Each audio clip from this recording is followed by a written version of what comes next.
I just listened to Wike's vituperation when he went to Oyo to see the governor and the delegates.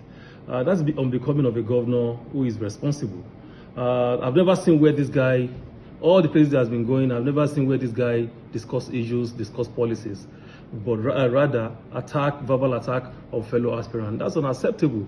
We all know who Wike is, and if there's anything I must tell him is that he's not going to be Nigeria president.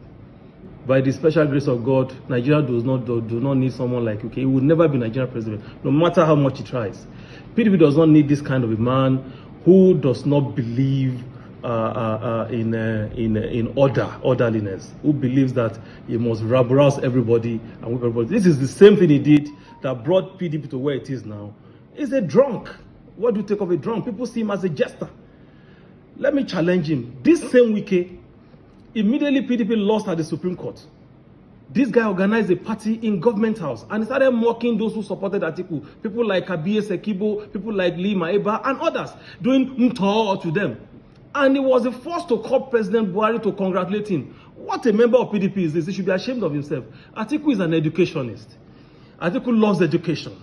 Is a known knowledge to the rest of the world. So if a former minister of education does not appreciate the value of education, they should go and die.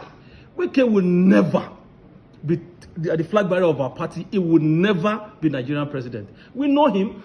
Thanks for checking out SYMFONI on YouTube. Please be sure to subscribe and like our videos for updates.